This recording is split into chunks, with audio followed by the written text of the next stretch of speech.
Para penumpang bus memandang penuh simpati ketika wanita muda berpenampilan menarik dan bertongkat putih itu dengan hati-hati menaiki tangga. Dia membayar sopir bus, lalu dengan tangan meraba-raba kursi, dia berjalan menelusuri lorong sampai menemukan kursi yang tadi dikatakan kosong oleh si sopir. Kemudian dia duduk, meletakkan tasnya di pangkuannya, dan menyandarkan tongkatnya pada tungkainya. Setahun sudah lewat sejak Susan, 34, menjadi buta. Gara-gara salah diagnosa, dia kehilangan penglihatannya dan tiba-tiba terlempar ke dunia gelap gulita, penuh amarah, frustasi, dan rasa kasihan pada diri sendiri. Sebagai wanita yang sangat independen, Susan merasa terkutuk oleh nasib mengerikan dan membuatnya kehilangan kemampuan, tak berdaya, dan menjadi beban bagi semua orang di sekelilingnya. Bagaimana mungkin ini bisa terjadi padaku? Dia bertanya-tanya. Hatinya mengeras karena marah. Tetapi betapapun seringnya dia menangis atau menggerutu atau berdoa, dia mengerti kenyataan yang menyakitkan itu. Penglihatannya takkan pernah pulih lagi. Depresi mematahkan semangat Susan yang tadinya selalu optimis. Mengisi waktu seharian kini merupakan perjuangan yang berat yang menguras tenaga dan membuatnya frustasi. Dia menjadi sangat beruntung karena Mark, suaminya. Mark, seorang perwira angkatan udara. Dia mencintai Susan dengan tulus. Ketika istrinya baru kehilangan penglihatannya, dia melihat bagaimana Susan tenggelam dalam keputusasaan. Mark bertekad untuk membantunya menemukan kembali kekuatan dan rasa percaya diri yang dibutuhkan Susan untuk menjadi mandiri lagi. Latar belakang militer Mark membuatnya terlatih untuk menghadapi berbagai situasi darurat. Tetapi dia tahu, ini adalah pertempuran yang paling sulit yang pernah dihadapinya. Akhirnya, Susan merasa siap bekerja lagi. Tetapi, bagaimana dia akan bisa sampai ke kantornya? Dulu Susan biasa naik bus, tetapi sekarang terlalu takut untuk pergi ke kota sendirian. Mark menawarkan untuk mengantarkannya setiap hari, meskipun tempat kerja mereka terletak di pinggiran kota yang berseberangan. Mula-mula, kesepakatan itu membuat Susan nyaman dan Mark puas karena bisa melindungi istrinya yang buta, yang tidak yakin akan bisa melakukan hal-hal paling sederhana sekalipun.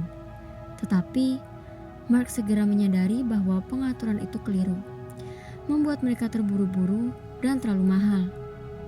Susan harus belajar naik bus lagi, Mark menyimpulkan dalam hati. Tetapi, baru berpikir untuk menyampaikan rencana itu kepada Susan telah membuatnya tidak enak. Susan masih sangat rapuh, masih sangat marah. Bagaimana reaksinya nanti? Persis seperti dugaan Mark, Susan ngeri mendengar gagasan untuk naik bus lagi. "Aku buta," tukasnya dengan pahit. "Bagaimana aku bisa tahu kemana aku pergi? Aku merasa kau akan meninggalkanku." Mark sedih mendengar kata-kata itu. Tetapi dia tahu apa yang harus dilakukan.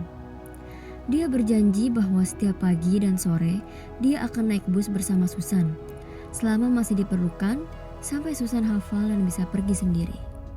Dan itulah yang terjadi. Selama 2 minggu penuh, Mark mengenakan seragam militer lengkap, mengawal Susan ke dan dari tempat kerja setiap hari. Dia mengajari Susan bagaimana caranya menggantungkan diri pada indera yang lain, terutama pendengarannya, untuk menentukan di mana dia berada dan bagaimana beradaptasi dengan lingkungan yang baru. Dia menolong Susan berkenalan dan berkawan dengan sopir-sopir bus yang dapat mengawasinya dan menyisakan satu kursi kosong untuknya. Dia membuat Susan tertawa, bahkan pada hari-hari yang tidak terlalu menyenangkan ketika Susan tersandung waktu turun dari bus atau menjatuhkan tasnya yang penuh berkas di lorong bus. Setiap pagi mereka berangkat bersama-sama. Setelah itu Mark akan naik taksi ke kantornya. Meskipun pengaturan itu lebih mahal dan melelahkan daripada yang pertama, Mark yakin bahwa hanya soal waktu sebelum Susan mampu naik bus tanpa dikawal. Mark percaya kepadanya, percaya kepada Susan yang dulu dikenalnya sebelum wanita itu kehilangan penglihatannya. wanita yang tidak pernah takut menghadapi tantangan apapun dan tidak akan pernah menyerah. Akhirnya, Susan memutuskan bahwa dia siap untuk melakukan perjalanan itu seorang diri. Tibalah hari Senin. Sebelum berangkat, Susan memeluk Mark yang pernah menjadi kawannya satu bus dan sahabatnya yang terbaik. Matanya berkaca-kaca, penuh air mata syukur karena kesetiaan, kesabaran, dan cinta Mark. Dia mengucapkan selamat berpisah. Untuk pertama kalinya, mereka pergi ke arah yang berlawanan. Senin, Selasa, Rabu, Kamis, setiap hari dijalaninya dengan sempurna. Belum pernah Susan merasa sepuas itu. Dia berhasil. Dia mampu berangkat kerja tanpa dikawal. Pada hari Jumat pagi, seperti biasa Susan naik bus ke tempat kerja. Ketika dia membayar ongkos bus sebelum turun, sopir bus itu berkata, "Wah, aku iri padamu." Susan tidak yakin apakah sopir itu berbicara kepadanya atau tidak. Lagi pula, siapa yang bisa iri pada seorang wanita buta yang sepanjang tahun lalu berusaha menemukan keberanian untuk menjalani hidup? Dengan penasaran, dia bertanya kepada sopir itu, "Kenapa kau bilang iri kepadaku?" Sopir itu menjawab, "Kau pasti senang selalu dilindungi dan dijagai seperti itu." Susan tidak tahu apa yang dimaksud sopir itu. Sekali lagi dia bertanya, "Apa maksudmu?" "Kau tahu, minggu kemarin, setiap pagi ada seorang pria tampan berseragam militer berdiri di sudut jalan dan mengawasimu waktu kau turun dari bus. Dia memastikan bahwa kau menyeberang dengan selamat dan dia mengawasimu terus sampai kau masuk ke kantormu. Setelah itu, dia meniupkan ciuman, memberikan hormat ala militer, lalu pergi. Kau wanita yang sangat beruntung," kata sopir itu. Air mata bahagia membasahi pipi Susan. Karena meskipun secara fisik tidak dapat melihat Mark, dia selalu bisa merasakan kehadirannya. Dia beruntung, sangat beruntung, karena Mark memberikannya hadiah yang jauh lebih berharga daripada penglihatan. Hadiah yang tidak perlu dilihatnya dengan matanya untuk meyakinkan diri.